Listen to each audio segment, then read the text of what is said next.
Good afternoon. This is Clark Neighbors with BIS Commodities in Cedar Rapids, Iowa, with the market update for the week ending March 24th, 2017.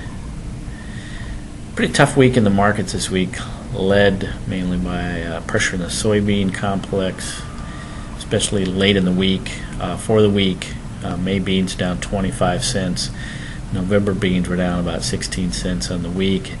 And this stemmed from a market that was very range bound over the last week to 10 days. I believe prior to this last break, the last couple days, May beans had a closing price within a 4-cent range, either side of $10 for about 6 or 7 days before breaking on Thursday and then a more correction today. So for the month, since a high on the 1st of March, May beans are down 85 cents, and November beans are nearly 60 cents off of their recent high.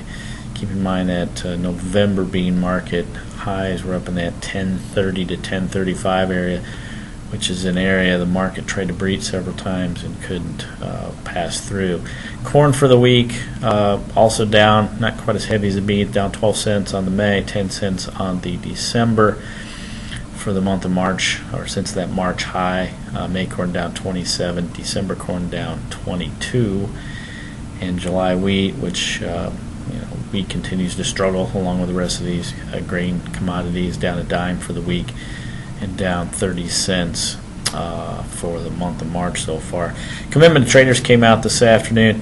We saw a pretty good break in the long positions by the bean. This is as of Tuesday, so this doesn't account the last couple 3 days. The beans funds were long about 33,000 contracts. I don't think that length is as big as what some of the trade were looking for.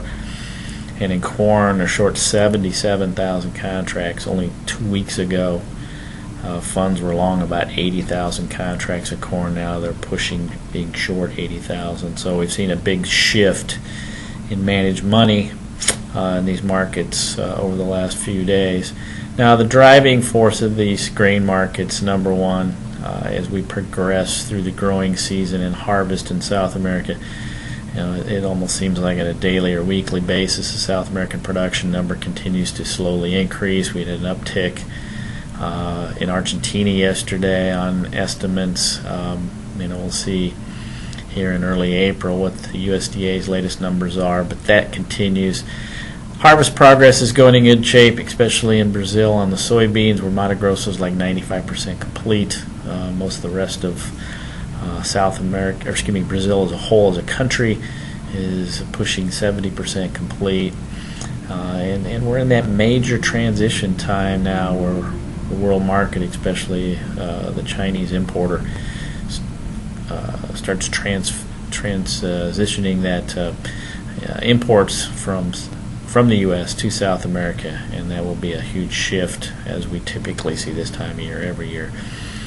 The other thing that's kind of affected the market here for the month of March is improving weather conditions or weather outlooks for the southern plains and parts of the southern Midwest. If you look at a drought monitor map, you can see some drier areas in parts of the southern plains and parts of the southern Midwest. Many of the 5, 7, 10-day market or weather outlooks for precip are calling for pretty good rains in those areas. And keep in mind that could have some positive impact on wheat conditions, and then also some of those areas we could start seeing some early row crop planting and or development. The question will be, is it true dry for some of those early crops, or will these rains slow down some of the early planting in those areas? So we'll see. And lastly but not least, as I mentioned earlier, liquidation by the funds. You continue to see technical pressure on these markets. Beans today reaching levels we haven't seen since October. March 31st, a week from today, at 11 o'clock, we get the grain stocks and planting projection reports. Just here's kind of what the trade's looking for at average guesses as far as stocks, and these are grain stocks as of March 1st. Trade's looking for 8.5 billion bushels of corn. That's up from 7.8 billion bushels roughly a year ago in March, so that's a 700 million bushel increase. estimated. Beans, 1.7 billion bushels. A year ago is 1.53, so that's roughly 170 million more bushels of beans than a year ago on March. And wheat at 1.63 billion bushels versus 1.37 a week ago. Now keep in mind that 700 million bushel more corn stocks, you put that in equivalent, that would run every ethanol plant in the U.S. For more than 1 month, just with those 700 million bushels. So obviously more stocks. The market's taken a fair amount of that into account. Also next Friday we get a planning projection number, and the average trade gas on that just come out this afternoon is 90.97, call it 90.1 million acres for corn. Last year, U.S. planted 94 million acres of corn, so you're down roughly 3 million acres on corn. Beans, and this will be the number a lot of people will have interest in, 88.2.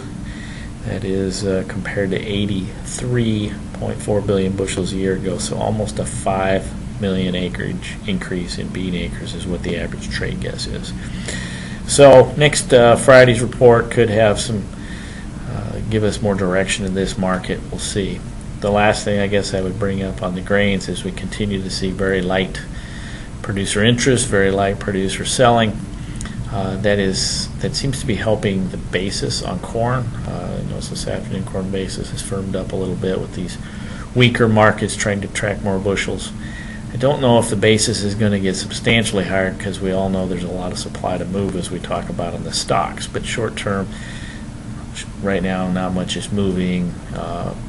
Field work's coming up and so on. So I think some end users may be looking to step up and fill some of those holes. Bean basis on the other side, even with this big break, hasn't really changed much. We'll see going forward, but I think the biggest risk on basis going forward is some sort of a seasonal uptick in the market in the corn. Let's assume that happens. Whether it does or not, we'll see. That will have a pretty negative impact on basis because, again, as we talked about these stocks numbers, there is a lot of old crop corn that's able and willing to move in the right situation. Cattle market this week, again, very positive, up $3 on the week, up $4+ for the month of March. Cattle on feed reports this afternoon showed all cattle at 100%, placements at 99, marketing's at 104. Fairly neutral report. Cash market keeps on a week-to-week basis grinding higher. Cash continues to be a big premium, or fairly big premium over futures. In some cases, the best basis we've seen historically for this time of year. That's the supporting factor of the market. The market is very current. We're expecting a pretty big kill this week of over 600,000 head, so that may start piling up some supplies in the background. So we'll see how that moves. But it's been a nice strong week as far as the cattle market is concerned. So again, March 31st, a week from today, is the planning intentions and stocks report. And if you have any questions on any of these markets or any others, and you want some advice, please feel free to call us here at the office in Cedar Rapids. Phone number is 800-373-2525. Catch us on the web, BIScommodities.com. Have a great weekend.